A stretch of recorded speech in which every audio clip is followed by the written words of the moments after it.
Hello and welcome to another episode of Brothers Creed Podcast, where we talk about motivation, experiences, and exploring the world around us. We're the Thomas Brothers. I'm Ethan. And I'm Jared. And today we're going to talk about stories from the Wild West.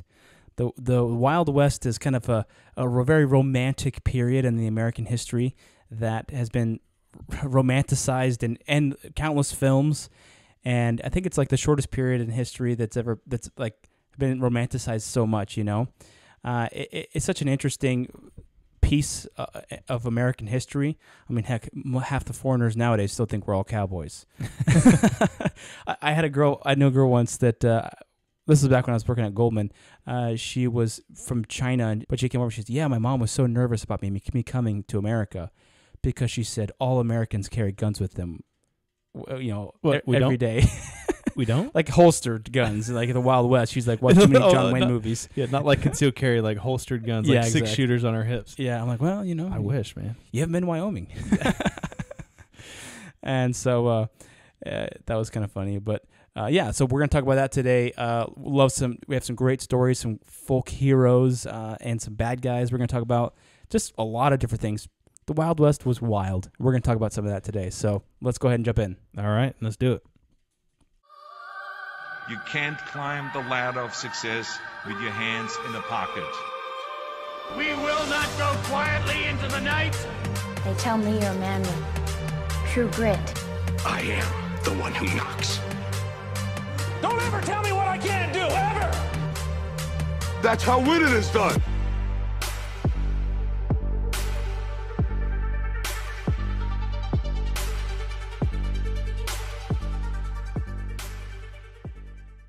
Okay, so first to start off, I want to talk about a little bit of the history of the Wild West. It was definitely an interesting time in the history of the United States.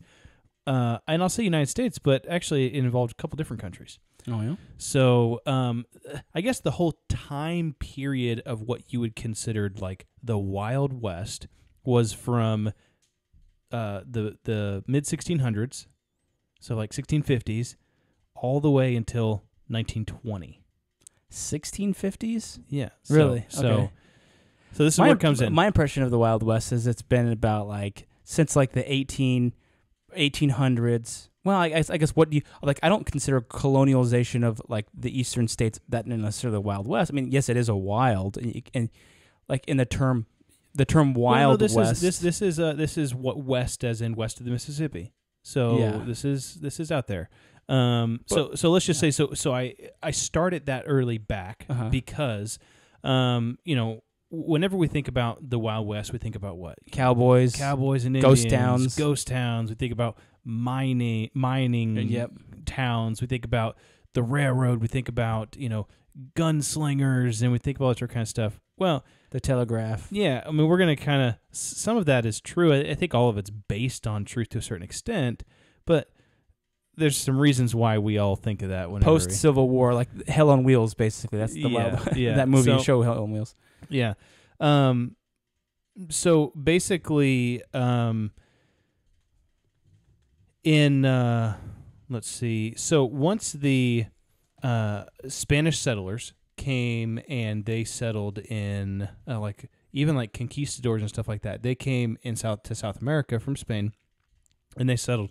And they started using horses to wrangle cattle.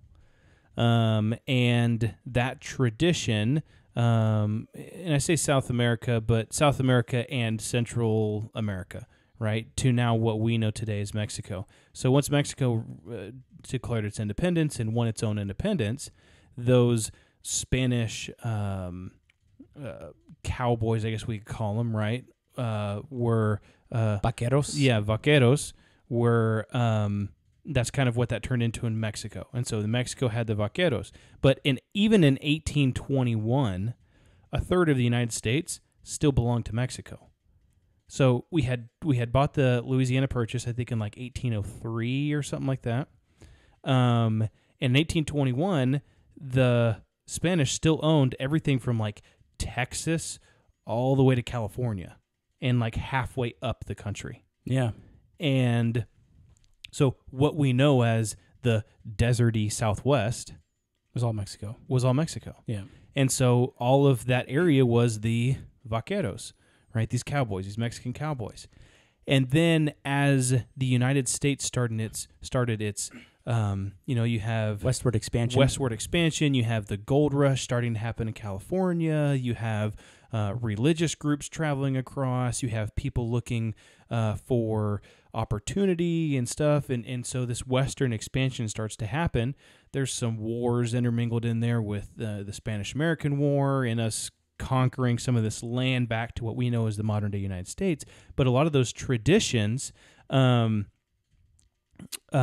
those Spanish vaqueros basically rolled into American heritage and American cowboys, right? And even some of the things is whenever the people that couldn't pronounce, the Americans that didn't speak Spanish and couldn't pronounce vaqueros, they called them buckaroos. That's what they called the Spanish cowboys. They called them buckaroos. Huh. And then, even you see in today things like certain words are used, like lasso, right? And that's a Spanish word. Chaps, right? For riding horses, like on your legs. That's comes from Spanish stuff. The cowboy hat resembles the sombrero to a certain extent, and there's like all these different things that kind of are implemented from these vaqueros that came previously. So, one interesting thing is you think of like gunslingers in the Wild West. It was like, everybody was just walking around with guns. Actually, a lot of the research that I was doing was that most settlements had very strict firearm regulations within the town itself. That whenever you came into a town, you had to turn in your firearms. To the sheriff or something? To the sheriff. And one of the... or to go to shootout with the sheriff. Yeah, I can't remember. One of like these big shootouts, so like these big famous shootouts, was all started. I don't know if it was like the OK Corral or whatever else. I can't remember what it was, but it all started because this one person did not want to give up his weapons to the sheriff when he came into the town. And you were allowed to have weapons and everything else, but in the specific settlement, there was actually some regulations that were in place. And so maybe it was there to keep it, I guess, less wild. What's that Johnny Cash song about don't take your guns to town, son? Yeah. Like the lady tells her son not to take his guns to town. Because you'll use them. He ends up doing it, and he gets killed the first time into town. Yeah. So I just thought it was a little bit of the history. And interesting, you think, the Wild West, you think, cowboys and Indians. But really, cowboys never really fought the Indians. The army fought the Indians. It was the United States government which was fighting the Indians and conquering more land and different things like that. That was where the majority of the struggle was between the United States government, the post-Civil War government, and these Native American tribes. These Native American tribes. And those Native American tribes, those are, I did that episode on episode 50 on Lewis and Clark. Lewis and Clark had gone and made truces with a lot of these different tribes. Yep.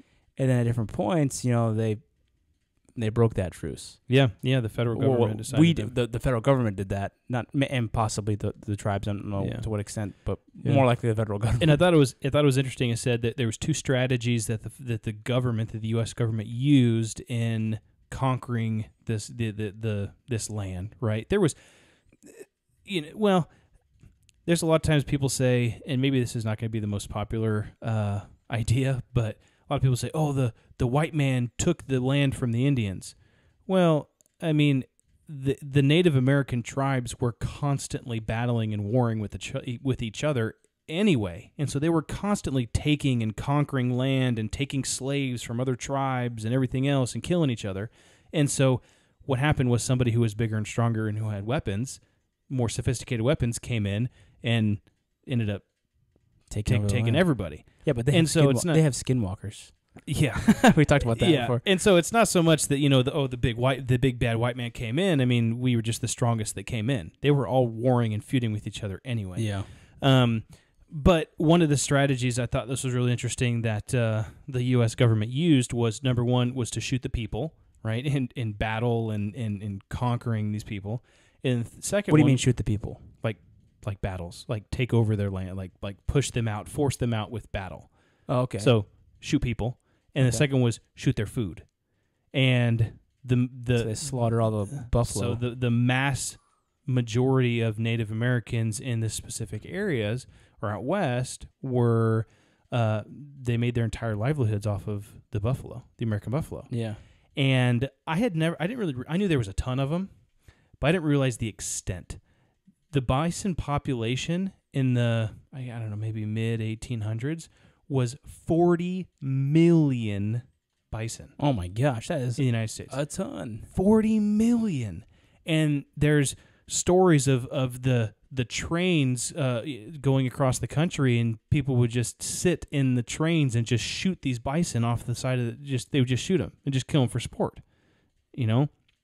Wow. And so over the period of these years in this western expansion, that population from 40 million bison dwindled to only a few hundred bison. Yeah. A few hundred from 40 million. I mean, can you imagine if that didn't happen? We would be eating bison more than we'd be eating cow or beef. Yeah, that's crazy that humans had that big of an impact on that species. Yeah, and I think a lot of it was just more people were moving out west, and so there was more mouths to feed. But at the same point, it was a tactic of the government was to just destroy the food source, which is interesting and terrible in and of itself. But so how do we get the perception of the Wild West that we know as we know it today? There's a couple of different things. Mostly it comes from entertainment, right? Buffalo Bill and his Wild West show, he would go around and he went around with Annie Oakley and some of these other people that they'd have, their guns and their cowboy outfits and their 6-shooters, and they'd be shooting things and just kind of yeehaw and stuff like that. And it was extremely popular. So he went from town to town to town to town to town, basically presenting this idea of the Wild West, the last frontier or whatever. Oh, that's space, but that's the final frontier. Oh, that's the final frontier. Not the last frontier. Come on. Sorry.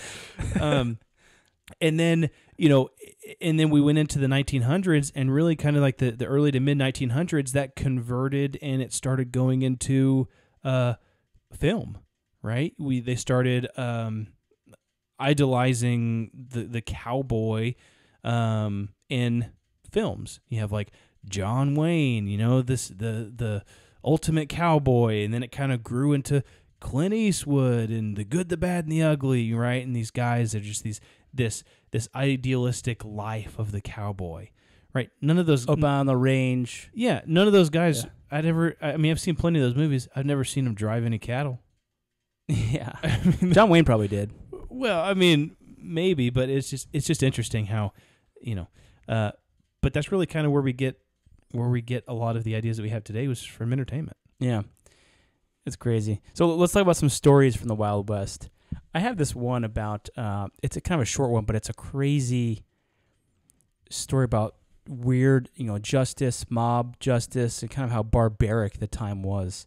At least in some cases. In 1870, a man was making his way through a lonely mountain of New Mexico when he came across a stout wood cabin tucked at the foot of Palo Flechado Pass. The owner introduced himself as Charles Kennedy and invited his new acquaintance inside for a meal. As Kennedy's Ute wife served dinner, Ute Indian tribe, served dinner, the traveler sat next to the couple's young son and asked if there were other Native Americans nearby. The boy looked back at him for a moment and then answered, "Can't you smell the one Papa put under the floor?" The unfortunate traveler stumbled into the lair of one of the West's most notorious killers, Charles Kennedy. Who killed at least 14 people who stopped at his isolated homestead on their way through the pass. After shooting the traveler, Kennedy beat his son to death for nearly warning the man in time to escape.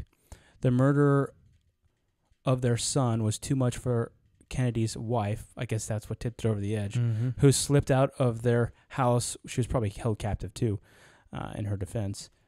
while her husband was drunk and walked to Elizabethtown, where she made a full confession. After unearthing the grisly evidence, the townsfolk dragged Kennedy behind a horse until he died and then staked his severed head outside the local inn. Dude.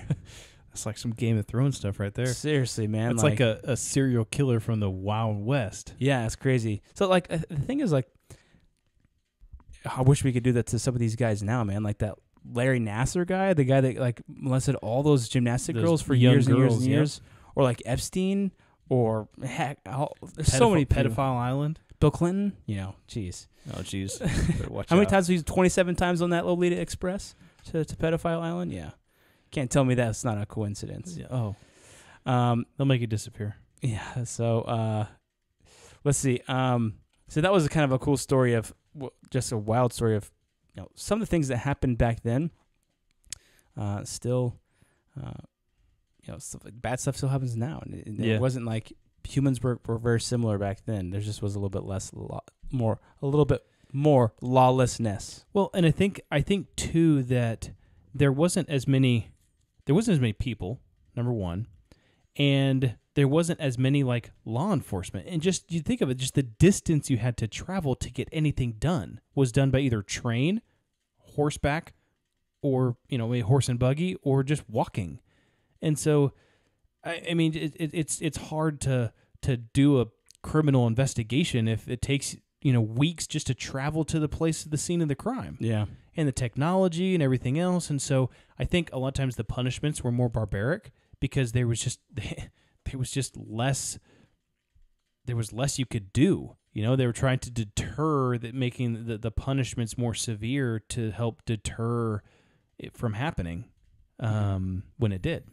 This was interesting. Here, I have another story about a law. This one's about a lawman. It's kind of interesting. In 1881, so kind of like that late 1800s period. That's what I feel like in my mind is like kind of that Wild West, when some of these towns have been established a little bit in the West. So in El Paso, Texas, hired a legendary gunfighter, Dallas Studenmeyer, as their new marshal. He successfully cleaned up the town, but only by launching a reign of terror in which he killed numerous locals in shootouts. It was said that he was the church bell of the It was said that he used the church bell for target practice and was often visibly drunk. When the town council tried to fire him, Studenmeyer charged in and dared them to take his guns. So it's kind of like, oh, now we have a different enemy, Yeah. And Studenmeyer most famous gunfight took place just 3 days after taking the job. The 4 dead in 5 seconds fight, that's what the fight was called, started when a local ruffian named John Hale grabbed a gun from his friend George Campbell and killed one of Studenmeyer's constables. Studenmeyer immediately whipped out his pistol and gunned down Hale, a random bystander, and Campbell, who loudly shouted that he wanted nothing to do with the fight. This isn't my fight. Yeah, he got shot. It was his gun the guy grabbed, though. And the last part here says, Campbell the guy who got shot, had been good friends with the wealthy Manning brothers, distant relation of Peyton Manning. No, just kidding. Who hired a man? Oh, get some static here. Who hired a man named Bill Johnson to assassinate Studenmeyer in revenge. Unfortunately, Johnson, he discharged his shotgun early, allowing Studenmeyer to whirl around and shoot his testicles off. Ugh. He quickly bled to death, and Studenmeyer remained in El Paso until he died in a shootout with the Manning brothers 18 months later. Oh, jeez. So that's kind of crazy. Yeah, that's crazy. Another one of the stories that I had also is from for a lawman. What? A lawman. Oh, lawman. A lawman. A lawman. Is it like a shaman? A lawman. So his name was Bass Reeves, and they say that he is the true Lone Ranger, or actually he's also been called the original Django. Texas Ranger, like Walker Texas Ranger? No, like Lone Ranger. Oh, okay. Like Lone Ranger and Tonto. Oh, okay. Right.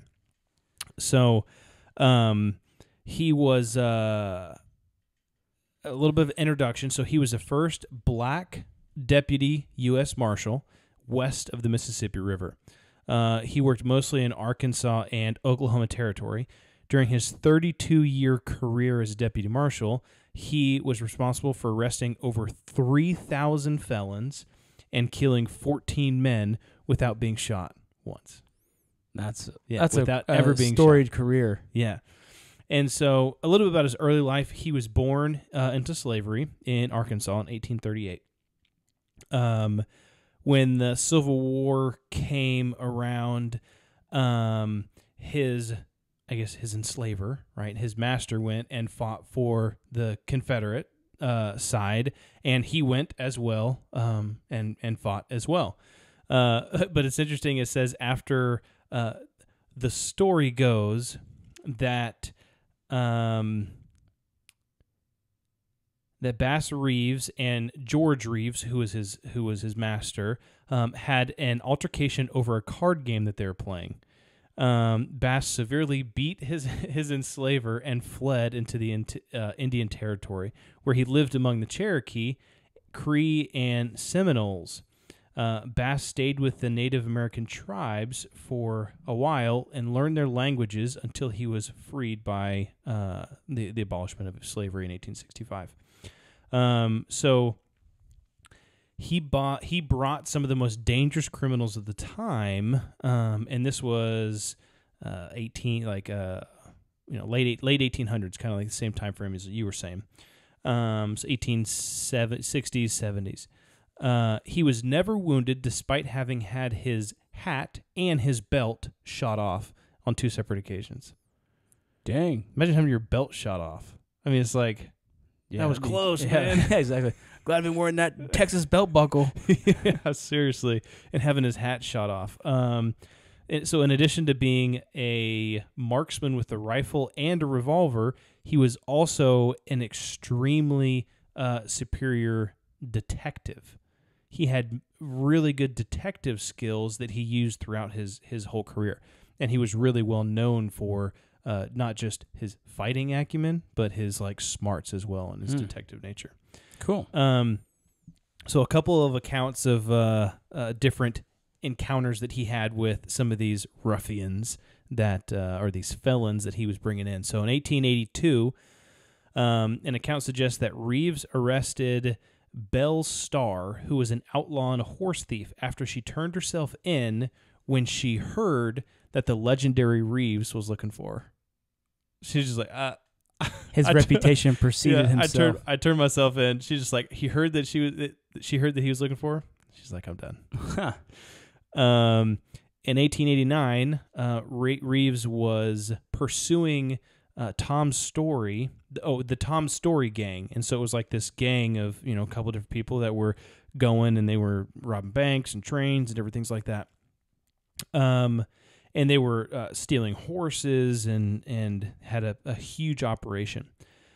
So it says, so he pursued the gang, and broke up their horse thief operation by waiting for the gang on the side of the road, pretending that he was a traveler. Once they came by, they said something to him. Reeves whipped out his gun, turned around, and shot Tom Story dead. And the rest of his gang and all the other members of the gang just scattered. And then, because he had cut off the head of the snake, everybody, the gang never got back together. And it kind of just disbanded the whole gang. Oh, man. So one of the most interesting stories that Bass Reeves has was he had to arrest his own son for murder. No way. Yeah. So Benjamin Benji Reeves was charged with murder of his own wife. Despite obviously being disturbed and just, extremely shaken by the whole situation, Reeves, he insisted that he was going to be responsible for bringing in his own son. And so he went out with this bounty on his son's head, and he went and he tracked down his son, and he arrested him. Took him to jail. His son was in jail for, I think, 14 years. And then after that, he said his sentence was, I guess, finished or something like that, and so they let him go. And it said he lived the rest of his life an honorable man. Huh. But how would that be to have to arrest your own son for doing something like that? I mean, That'd be that was heartbreaking. crazy. Yeah. Also, can you be an honorable man after you've killed your wife? I don't know. Maybe there is repentance. Yeah, you can. You can. Yes. There. Plus- That's God for God to decide. Not Yeah. me. Plus, I don't know the situation that, and it could have been self-defense. It could have been, Yeah. I don't know the specific situation. But the last thing about Bass Reeves was in 1887, he was arrested himself under the suspicion of murdering his cook, William Leach. So he had a cook that traveled around with him, and he died. This cook was killed. And so they arrested him under suspicion that he killed him.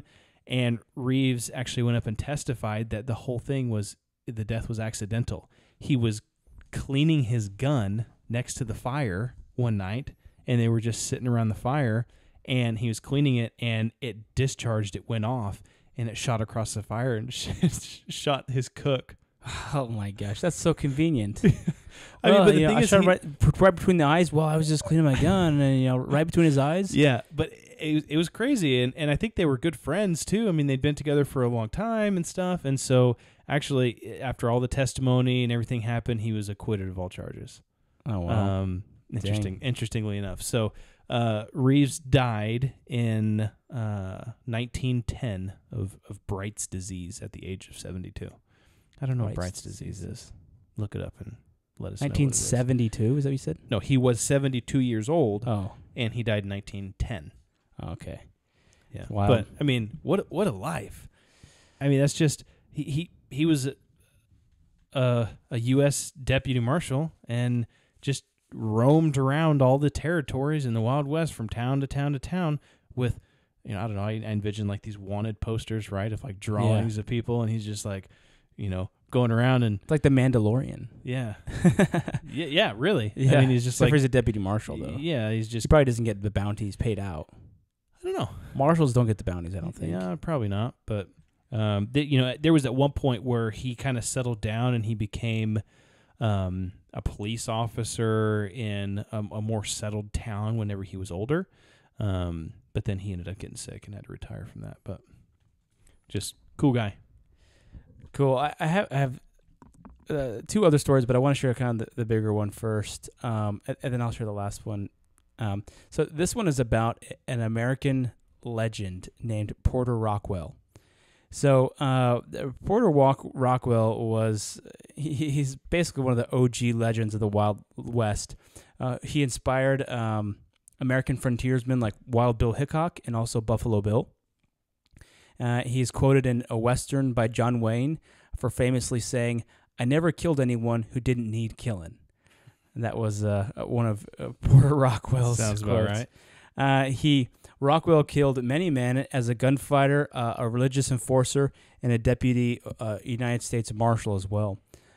Porter became a loyal friend and protector of Joseph Smith, who was the founder of the Church of Jesus Christ of Latter-day Saints.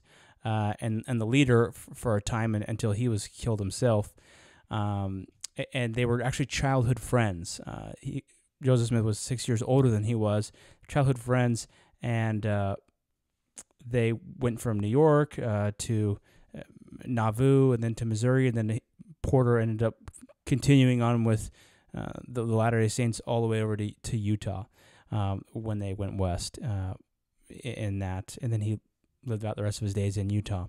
Now, Rockwell is humorously remembered for his unusual war cry. The gunslinger often screamed the word "wheat" as he launched into battle. That kind of like yeet. I don't know. What does he say? Wheat? And then he just go into battle. I thought that was hilarious. So kind of some of the history here. So with the Latter-day Saints, or at the time they were known as the Mormons, they were living in Missouri, in a certain spot in Missouri. And there was a lot of tension in this area between the governor and some of the people that live there, and then all this huge influx of people that were coming in to establish a place to live, because they were kind of all coming together to live in one place. And in 1838, the governor of Missouri signed Executive Order 44, which is known as the Extermination Order. So this governor's name was Governor Boggs, and this order, quote, it directed that, quote, the Mormons must be treated as enemies and must be exterminated or driven from the state if necessary for the public peace. Their outrages are beyond all description. So that was kind of a quote, close quote there. So they basically said, get him out or kill him. And that was the executive order that he did across the state. The governor of the whole state. Yeah. So our trusted government officials saying these things. And then in so that was, basically what happened after that is these militias and mobs just came and literally forced people out of their homes in the middle of the winter. Just like, you have to leave our state. And so men, women, and children. Yeah, they just forced them out of their homes, and then luckily, to the next county over, and people were able to kind of go and seek refuge somewhere else, mostly just in tents throughout that winter. But it was a very difficult period for the people, for the Mormons in that area. In 1842, someone tried to kill Governor Boggs by shooting him through a window as he read a newspaper in his study. He survived, and they tried to convict Porter Rockwell of this attempted murder. So Rockwell, in his defense, he said he never shot at anybody. He said, if I shoot, they got shot. And Joseph Smith was even... That was his defense? Yeah, that was his defense. And then Joseph Smith was questioned also about, there was the trial, and he was also questioned, and Smith denied it was Rockwell, and he asked how he could be, they asked, well, how can you be so sure? And Smith allegedly replied, he's still alive, isn't he? If he's still alive, it wasn't Porter Rockwell. The governor's still alive. Yeah, there would be no failed assassination attempt. If he's still alive, it wasn't Porter Rockwell, because he doesn't shoot at people. He shoots people. People get shot. Porter Rockwell, he actually served 8 months in jail he didn't serve. He was in jail for 8 months as they tried to charge him, but eventually he was acquitted of the charges. There was not enough evidence to convict him for attempting to assassinate Governor Boggs.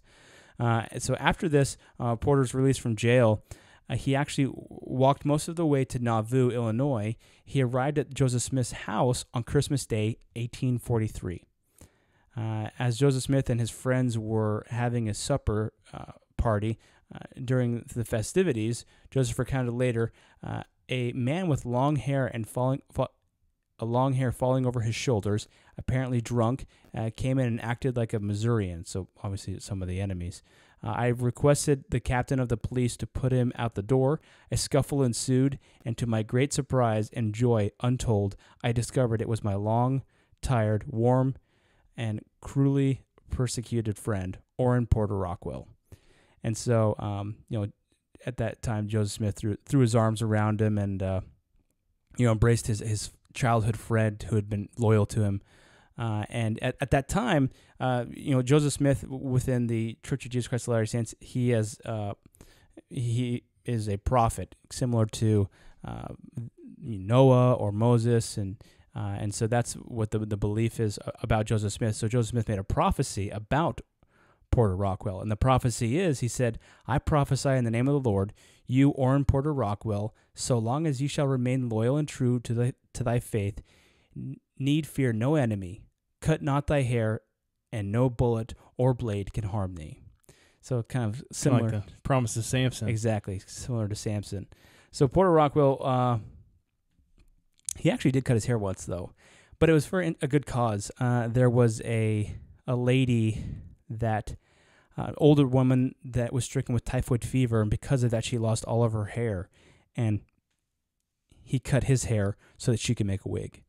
So it was the only time he cut his hair. But after that, he wore his hair real long. Pretty much, that was the only instance that he cut his hair. So there was eventually, as you go forward in time, there was Joseph Smith was killed by a mob. He was shot by a mob while he was being held in jail, actually. And Porter Rockwell went and he shot the guy. He shot and killed Frank Worrell, who led the mob, who was responsible for leading that mob. And so Porter Rockwell went with the Mormons west to Utah. He later moved to Utah, and he became the deputy marshal for Salt Lake, and he remained a peace officer until his death. Now, he also owned a hotel and a brewery for a time as well. He actually died of natural causes at the age of 60 in 1878. That's old for that. I mean, it's old for and within 1800s. It's just he's kind of a very controversial figure within the church, and he's kind of seen as a destroying angel, sent to protect the leaders of the church and the saints in the Utah area. But to others, he was just an outlaw and a strong man for the church. They point out there's many cases where he killed someone, and it was debatable whether he should or shouldn't have, or whether it was warranted or not. There's several cases out there where they're like, well, should he have actually done that? The Salt Lake Tribune, which is a newspaper in Salt Lake, absolutely hated this guy. The op-ed that they wrote when he died, it was like the most gruesome tear down of his character you can imagine. Whereas when he died, Joseph Fielding Smith, who was the prophet of the church at the time, who was actually the nephew of Joseph Smith, he gave a glowing eulogy at Porter Rockwell's. He said he wasn't a perfect man, but he was an honorable man, and he was loyal to his faith and loyal to those around him, something like that. Mm-hmm. But the Salt Lake Tribune trashed him, and they said that the Salt Lake Tribune said that they estimate that he killed over 100 men. But who knows? That could be totally exaggerated. Estimated, yeah. Over 100 people died at his hands. So whether he was an outlaw or you see him as a protector of the righteous, whatever that may be, he was definitely an influential figure, and I would say a badass as well. And so for sure, that's kind of a cool story. There's a lot more to Porter Rockwell, but he's quite the interesting character. Yeah. There's tons of cool stories about him and the Bass Reeves guys we talked about. I wish we had probably do a whole episode on just the stories about one of these guys. But I had another story here that was kind of interesting. This is a story about Cowboys and Aliens. Nice. So long before these off-world visitors showed up in Roswell, which is kind of Roswell, New Mexico, is kind of one of the, and I think that was like in the 1950s or something like that. That was kind of like one of the big first potential encounters with aliens and stuff like that was recorded in the United States. So in 1896, there was two men from Lodi, California, that were reported an attempted abduction by three alien strangers. This was in 1896. Wow. So you got to think about 1896. I mean, what's the technology in 1896? Like barely. I mean, I think it was like 1860, 70, 80 was like the Wright brothers were like just barely like learning to fly. I mean, they're flying like a mile maybe at the most, or 800 feet at the beginning. So it's 1896, a couple years after that. But that year, Colonel H.G. Shaw and Camille Spooner were traveling from the small town of Lodi to Fresno Citrus Fair, when they said that they came across three beings that were not human, is how they described it. So they were reportedly 7 feet tall and very, very slender. Slender man. The Greys. Those are Greys. Yeah, the Greys. Definitely sound like Greys. It says, according to Shaw, the aliens tried to abduct the two men. but Shaw and Spooner were much too heavy for these very skinny aliens to pick up. So they said they kind of fought them off a little bit, and their attempt was foiled, and these three beings leapt back into their spacecraft and flew off. And it kind of gave like a general description of this spacecraft. It was kind of a saucer dish-like thing that was silver, and they got in, and it flew away really fast. Oh, but I mean, this is 1800s. Yeah, that's crazy. Like, this is probably one of the first. Well, I mean, there's cave drawings of aliens, right? So maybe not the first encounters, but like in modern history. Yeah, in modern history, what we think of as, well, there's actually a couple hundred years ago. Yeah, people seeing aliens. I was actually doing some research, and I found a different story too that was similar, but I can't remember exactly what it was. But one of the things that kind of stuck with me is that there was an entity that died. There was like a crash or something, and an entity died, and the locals took the entity and they buried it. Oh, I think I saw that too. It was like there was like a cigar-shaped ship or something that crashed, and it was all kind of weird metals and stuff. Yeah, and they buried the entity, and there's people that are still looking for that burial site today. And there's a couple that claim that they found it, but they can't. The county won't let them dig it up. Yeah, they'll dig up old grave. Well, it's so interesting to me because this is like the 1800s. This isn't. I mean, the technology and the I mean, people hadn't seen movies or watched TV or seen all these different kind of things. Like, I mean, there was no metal airplanes flying around. Oh yeah. I mean, for them to say, oh, yeah, it was a metal kind of saucer-looking airplane, that took off really fast. It's like, how would they even think of that? Yeah, it's crazy. It's so, I don't know. Just, that was an interesting story. So one of the stories I have here, it's about a lost Spanish galleon laden with gold and pearls, stranded in the California desert. Huh. In the desert, yeah. So this is a story. So according to the legend, King Philip III of Spain commissioned the galleon in 1610. Galleon is like a ship. Yeah, it's like a giant Spanish ship. Okay. It was built what is now Mexico City, Acapulco, Mexico. Took 2 years to complete. Captain Juan de Iturbe is said to have sailed the vessel up the Gulf of California on a pearl hunting trip. So there are different accounts of what happened next. It says that sometimes he may have stopped briefly to, in the Baja California, to help out a sinking ship, but also that took on the sinking ship's cargo. The other part of the legend is that he kind of duped some Native Americans into giving them a bunch of pearls. But whatever the case is that the galleon eventually arrived at the top of the Gulf and continued northwest up the Colorado River and followed the river to one of its much shallower straits, deep into what is now California. So the captain, it is believed, hoped to find the long-imagined sea passage connecting the Pacific and Atlantic Oceans. And instead, the galleon was swept up by a fast-moving tidal bore, a wave formed by water funnel through a narrow passageway, and it carried the ship was carried over a shallow desert and all the way to Lake Kahila, just northwest of the Salton Sea. At this point, somewhere around the 34th parallel, the galleon was apparently deposited on a sandbank, stranded in the middle of the California lowlands. The captain deserted the ship and his loot and disappeared into the desert forever. So, in 1870, in the Wild West, late 1800s, a guy named Charles Klusker set out from San Bernardino, California to find the 255-year-old Spanish ship loaded with pearls and other treasures.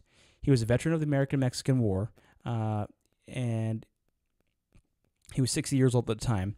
He was a lifelong adventurer who had come to California years earlier in search of gold. He's just going on legend at this point. Yeah, he's like, according to the newspaper reports, he discovered a Spanish galleon in the Colorado desert. But I don't know if it's Colorado or California. I'm not exactly sure. It says Colorado here, but I'm pretty sure it said California earlier. Anyway, in the southwestern corner of the state, but had been forced to return to civilization after running out of water and nearly dying of dehydration. So the thing is that that's kind of a common theme. Is like he went out. I read the thing. He got like 3 barrels full of water, and he was just like, I know what this is. I'm gonna go get it. He went out to go get it. Apparently, he was said to be an honest man or whatever, but he wasn't able to find it again. Again, later in 1933, there was another attempt. So Myrtle Bott also claimed to have seen the ship. Bott was hiking with her husband in the Anza Borrego Desert near Mexico after learning from a prospector about a ship jutting from the side of a nearby canyon called Canebrake. She managed to get a glimpse of it from a distance. She later claimed, also much like Cluster, Botts and her husband were ill-equipped to hike and decided they would return later to see the ship up close. However, they too were unable to find it when they went back, and they think that it was because of an earthquake that occurred. But so she saw it at a distance, and then she's like, "Oh, I'm going to come back and find it." And then they weren't able to find it again. So you need to just drop a pin on your smartphone. I know, man. Again, in 1948, there was a group of 3 UCLA students led by John Grasson. They attempted to find the ship, but they actually believed it was a Viking ship, not a Spanish ship. I don't know where that came from, but they believed it was a Viking ship, but they weren't able. Surprise, they weren't able to find it. So it was like a mirage thing. Maybe it was like maybe an outcropping of rocks that looked like a ship or something like that. Maybe, but maybe, or maybe there's a Spanish ship full of giant golden Spanish pearls. galleon full of golden pearls and all kinds of treasures laying in the desert somewhere. You think with all like the drones and Google Earth and everything that we have today, satellites. Well, it's probably buried by now. I guess that's true. I mean, the weather would just destroy that thing, though. That's true, especially in the middle of the desert and the winds and sand blowing. Yeah, probably because it's just a big hill right now, you know? Yeah. I had a couple other stories. I was going to share a little bit about Jesse James. A lot of people know about Jesse James. But another one that I kind of liked is the story of Butch Cassidy and the Sundance Kid.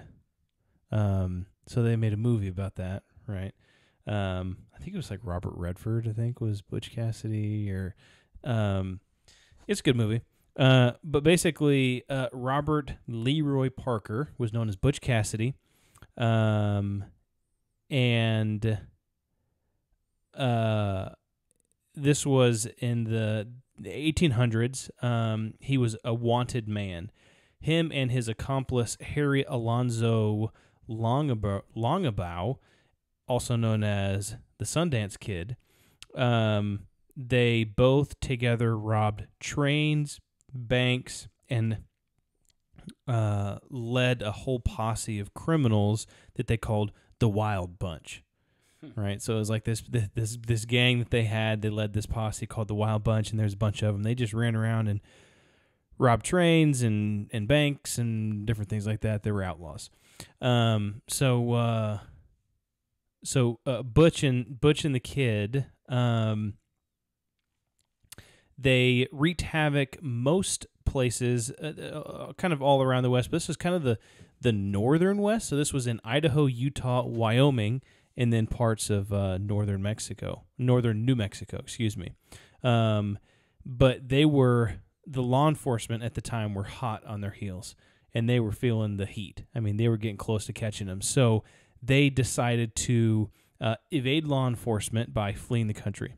So they went through Mexico. They made an escape through Mexico down into South America.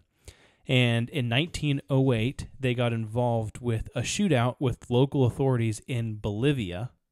And they were held up in this place, and they were shooting out with the Bolivian authorities and everything. And I thought it was kind of cool. One part of the story that these guys, like, they were just kind of, they were brothers in arms, right? I mean, they had each other's back from the beginning.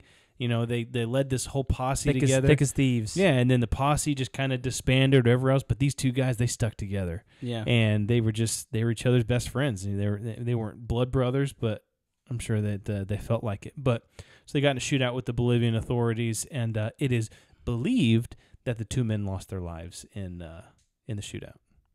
Huh. But it's believed. It's kind of like it's believed that Billy. all of the Nazis from Germany went to Argentina, and many of them are still alive. But I thought it was believed that all the Nazis were held at the Nuremberg trials, and they were all punished. Right? Yeah, That's the belief. But in reality, they all every escaped. single one of them. They all escaped to the Antarctic base, and then they fled to the Hollow Earth. No. So I just thought it was a cool story. Actually, whenever we did our episode with the Virtuous Men, and we talked about inspirational duos, Yeah. I was gonna do Butch Cassidy and the Sundance Kid, but I was like, I don't know how inspirational they are. I mean, they were outlaws. They were robbing banks. They were thieves. I mean, they were, and so That's cool. We did the Wright brothers instead, which is just as inspirational. And that was a great episode, by the way. Yeah, less guns, but still exciting. Yeah, that's cool. Well, that's good. These stories are so fun and so so interesting to look back. And I feel like all of our stories came in that late 1800s period. Yeah, which I think is that's where recorded history really started. And people started keeping records of what was going on. That there was the newspaper where these things were being published.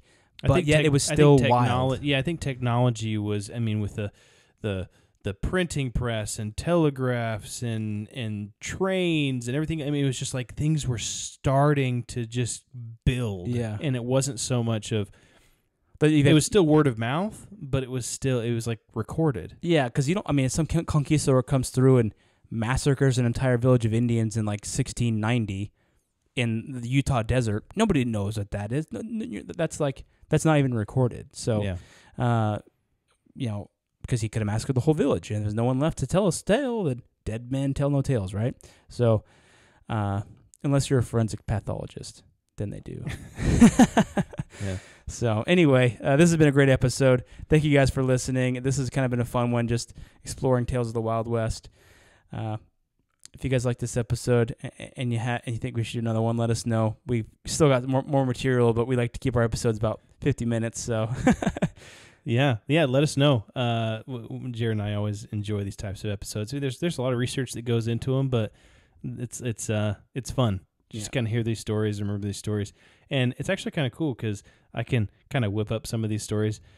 Sometimes, like my kids at night, they'll be like, "Hey, Dad, can you tell us a story?" Instead of making something up, I'll be like, "Ever heard of Butch Cassidy and the Sundance Kid?" Yeah, I'll tell them about Bass Reeves, right? The lawman that captured over 3,000 people. Yeah, that's cool. Really cool. Well, sounds good. Well, to everyone out there, let's build that creed together. All right, let's do it.